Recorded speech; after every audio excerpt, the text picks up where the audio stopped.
بہت پرانا نافذ ہے، اور اس میں دفعہ 123 کے تحت ہائی کورٹ میں ایک رول فریمنگ کمیٹی ہونی چاہیے، تو یہاں تقریباً 70-72 سال سے کسی نے توجہ نہیں دی. تو پہلی دفعہ میں نے ایک فیصلے میں ہائی کورٹ کو اس حوالے سے ہدایت جاری کی کہ اس دفعہ کے مطابق آپ جو ہے رول فریمنگ کمیٹی بنائیں. وہ کمیٹی تشکیل کرائی، اور اس کے پھر ہم نے جو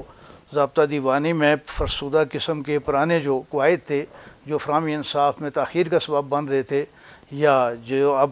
تبدیلی کی شدہ حالات کے مطابق ناقابل عمل تھے، ان سب کو ہم نے جدید تقاضوں کے مطابق ترمیم کرایا. پھر آزاد کشمیر میں بڑی دفعہ ہم نے state judicial policy making act نافذ کرایا، جس کے تحت ساری عدالتوں میں جو ایک ہم نے پالیسی سارے جج صاحبان کی مشاورت سے، وکلاء کی مشاورت سے، وکلاء کے قائدین جو ان کی مشاورت سے آزاد جموں کشمیر جوڈیشل پالیسی جو ہے وہ ہم نے 2018 میں وضع کی، جس میں باقاعدہ مقدمات جو ہیں ان کا جلد یکسو کرنے کے لیے گائیڈ لائنز دی عدالتوں کو، اور پھر اس کا ایک نگرانی کا طریقہ کار وضع کیا کہ جس کے تحت جو ہے وہ عدالتوں کو بر وقت نگرانی، تاکہ لوگوں کو مقدمات کی تاخیر کا سامنا نہ ہو. اس طرح جو ہے یہ الحمدللہ سپریم کورٹ آزاد جموں کشمیر واحد عدالت تھی جس کو اعزاز حاصل تھا کہ ہمارے پاس کوئی دیرینہ مقدمات جو ہے وہ زیر سماعت نہیں تھے. ہم سب دیرینہ مقدمات جو ہیں وہ جج صاحبان جو میرے ساتھی تھے ان کی محنت سے وہ ختم کر دیے تھے، اور ہمارے پاس جو رواں مقدمات آ رہے تھے وہی زیر کار تھے. تو اسی طرح ہائی کورٹ میں بھی ہم نے کوشش کی کہ اس عرصے میں آپ اگر دیکھیں گے رپورٹس تو آزاد کشمیر تاریخ میں سب سے زیادہ جو ہے وہ فیصلے ہوئے. اور اگر اسی طرح یہ عدالتی بحران نہ ہوتا اور یہ 1 سال تک اور ہائی کورٹ ججز کی تعداد پوری کے ساتھ کام کرتی رہتی، تو میرا یہ خیال تھا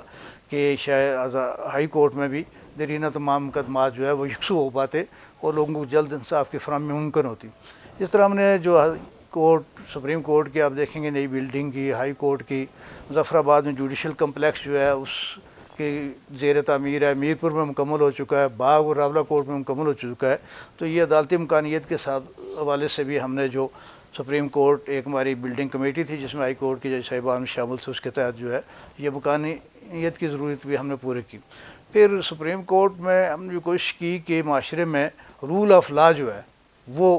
اجاگر ہو. اس والے سے ہم نے بہت سے جو ہے وہ فیصلہ جات میں آپ میر پور میں دیکھیں گے کہ وہاں جو ادارے کام نہیں کر رہے تھے، بلدیہ کے یا ترقیاتی ادارہ، اور ماسٹر پلان کی خلاف ورزی میں لوگوں نے تجاوزات کیے ہوئے تھے، تو وہ ہم نے ایک مقدمے فیصلے دے کے گائیڈ لائن جو ہیں دی گورنمنٹ سے، اس کے حوالے سے کمیشن تقرر کرایا اور بہت سے تجاوزات جو ہیں وہ ختم کرائیں. مظفر آباد میں اس طرح ہمارا یہ تاریخی قلعہ لال قلعہ، تو اس کا کئی سالوں سے بجٹ جو ہے وہ زائل ہو رہا تھا. ایک مؤثر آدمی نے کچھ حصے پہ قبضہ کیا ہوا تھا وہ، تو اس کو ہم نے ہمارے نوٹس میں آیا ایک مقدمے میں، اس کی ہم نے جو ہے وہ انتظامیہ کو مجبور کیا، ویکیٹ کرایا. ابھی اس کی آپ دیکھیں گے تزئین ہونے تعمیر نو ہو رہی ہے.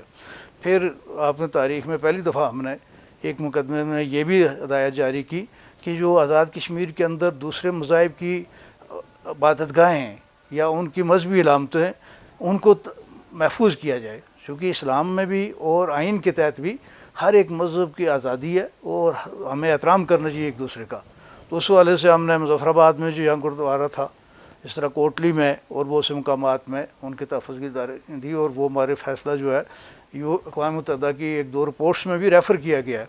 پھر خالصہ سرکار کے والے سے جو بدرماٹ ہوتی تھی، یہ آج کل آپ دیکھیں پھر شور پڑا ہوا ہے ڈاک ملازمین کا، تو اس پہ ہم نے ایک مقدمہ تھا پبلک سروس کمیشن بنا مظہر اقبال، اس میں سپریم کورٹ نے تفصیلی پورا قانون کا جائزہ لے کے گورنمنٹ کو ہدایت جاری کی کہ ایڈہاک ملازم جو ہے وہ 1 سال سے زیادہ جو ہے وہ تعینات نہیں رہ سکتا. قانون کے مطابق آپ اس کو مستقل جو قانون میں طریقہ کار ہے سلیکشن کا، پبلک سروس کمیشن ہے، سلیکشن کمیٹی ہے، اس کے ذریعے اس کو مستقل جو ہے وہ پروسیس کریں اور قانون کے مطابق عمل درآمد کریں، اور یہ جو چور دروازہ ہے ایڈہاکزم کا اس کو ختم کیا جائے. تو اس والے سے ہم نے بہت سے جو ہے اقدامات جو ہے وہ کیے، جس سے میرے دور میں اسی طرح ایک غریب آدمی کے ایک منسٹر صاحب کی وجہ سے اس کی نوکری 1 سال تک اس کو نہیں ملی، تو ہم نے کورٹ میں اس منسٹر صاحب سے اس آدمی کو 6 ماہ کی تنخواہ ان کی جیب سے دلوائی کہ رول آف لا جو ہے وہ قانون کا احترام وہ سب پہ لازم ہے، اور جب تک قانون کا احترام اور اس پہ عمل درآمد نہیں ہوگا تو معاشرے میں پھر لوگوں کو انصاف کی فراہمی کا کنسیپٹ. اس طرح میرے پاس بطور چیف جسٹس سینکڑوں درخواستیں آ جاتی تھیں جن میں انتظامی بدمعاملگی گئے. تو اس میں بھی الحمدللہ ہماری اینول رپورٹ جو ہے وہ سپریم کورٹ کی شائع ہوئی، اس میں تفصیل درج ہے کہ سینکڑوں لوگوں کی وہ متعلقہ محکمہ ہم توجہ دلائی داد رسی ہوئی، کسی بیوہ کی پینشن رکی ہوئی تھی،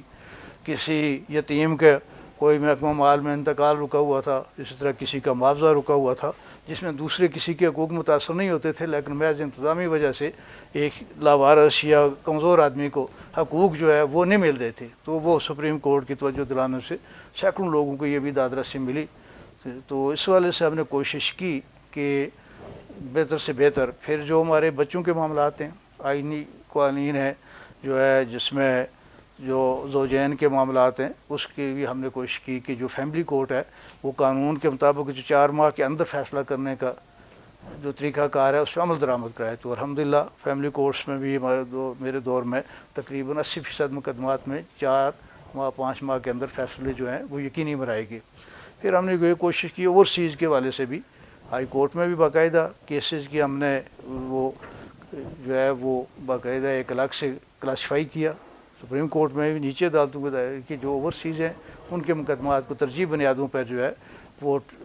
فیصلہ کیا جائے تاکہ لوگوں کو غیر ضروری جو ہے وہ دشواری کا سامنا نہ ہو اور باہر سے آ کے یہاں ان کے حقوق کو اپنے تحفظ کے لیے غیر ضروری اخراجات اور پریشانیاں کم کی جائیں.